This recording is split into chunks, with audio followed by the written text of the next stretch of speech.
Эфир телеканала продолжаем выпуском новостей и коротко о главном к этому часу. Строительство котельной и ремонтную программу на год обсудили на Нерюнгринской ГРЭС. В Якутии ветеринары ведут весеннюю корализацию домашних северных оленей.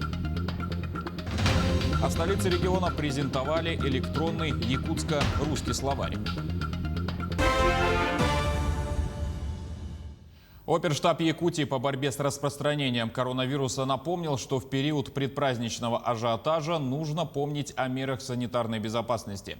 В преддверии праздников в соответствии с действующей санитарно-эпидемиологической обстановкой необходимо соблюдать нормы, предписанные указом главы Якутии. Действующие ограничения по проведению мероприятий работают, и прежде всего в интересах самих граждан. Масочный и режим соблюдения социальной дистанции должны оставаться в приоритете для недопущения увеличения новых заражений коронавирусом. Несмотря на достаточно благоприятную ситуацию, уменьшилось количество новых выявленных заражений. Количество тяжелых случаев остается неизменным. Врачи продолжают работу и в праздничные дни. Большинство медицинских работников продолжают борьбу с болезнью. На Нерюнгринской ГРЭС прошло совещание по подведению промежуточных итогов выполнения ремонтной программы 2021 года. Также обсудили планы по реконструкции и модернизации оборудования и вопросы подготовки объектов энергетики к работе в предстоящий осенне-зимний период. На предприятии побывала Екатерина Павлова. В 2021 году на Нерюнгринской ГРЭС запланированы ремонтные работы энергоблоков, оборудования и тепловых сетей, которые позволят продлить ресурс оборудования, повысить качество и обеспечить стабильность электро- и теплоснабжения Южно-Якутского региона в целом. В плановом ремонте находится первый энергоблок. Готовимся к выводу в ремонт с 15 марта второго энергоблока.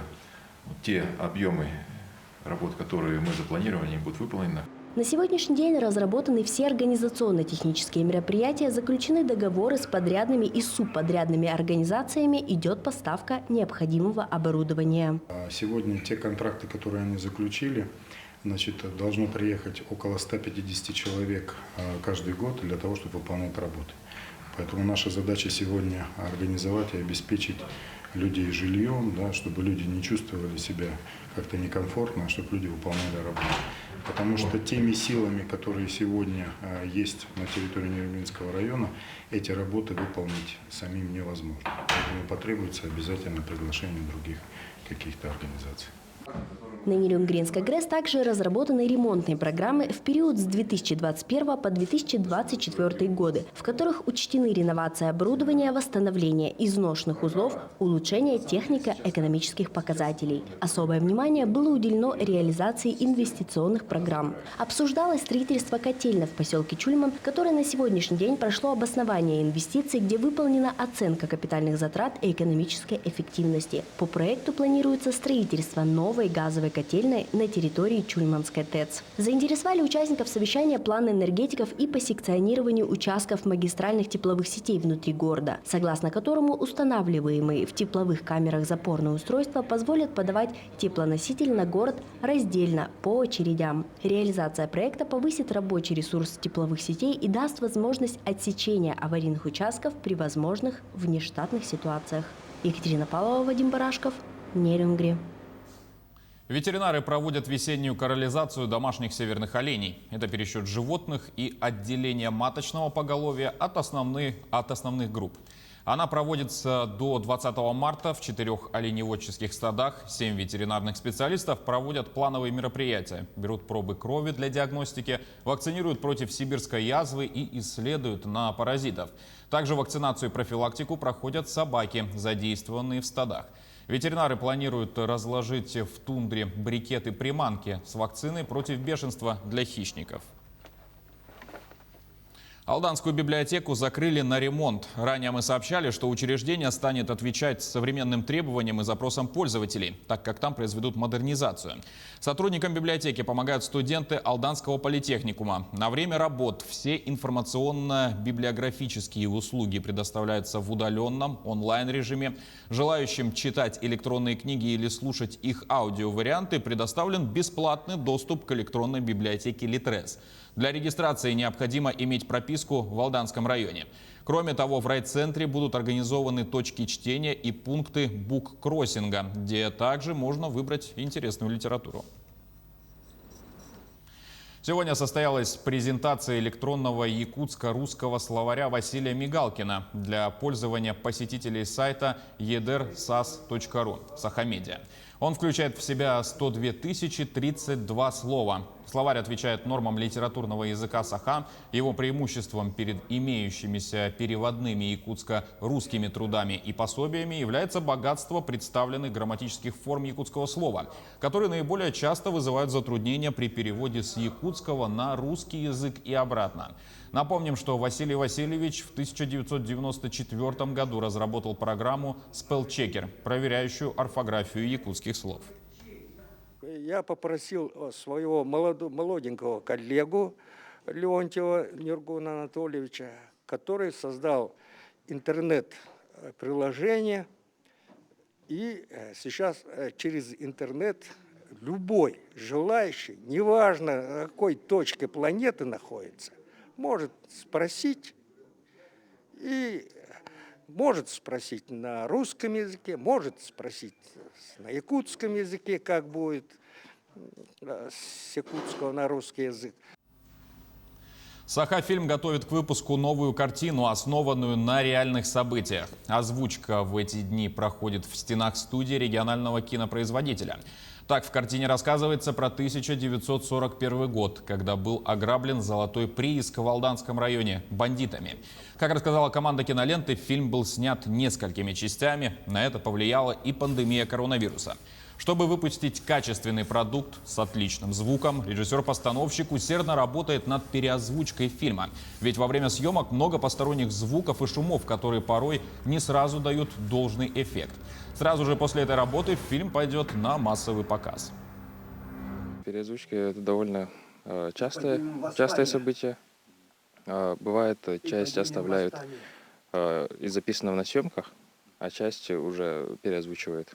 В зависимости, как ситуация. У нас довольно много людей было прямо на площади, очень много транспорта, и поэтому что у нас все, скажем так, грязные в кавычках, поэтому лучше переозвучить. 1 век из жизни Витима. Сегодня в музейном комплексе «Россия. Моя история» открылась фотовыставка ко дню основания поселка в Ленском районе.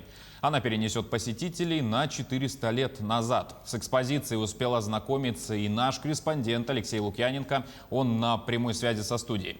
Алексей, что представляет из себя выставка и что о ней говорят организаторы?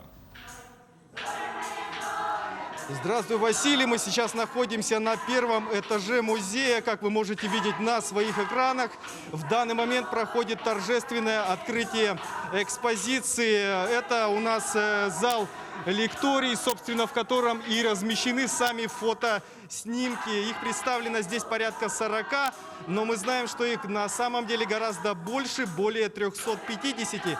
Они имеют историческую ценность, так как свое начало они берут с 19 века. Витим упоминается во многих трудах ученых, исследователей и путешественников.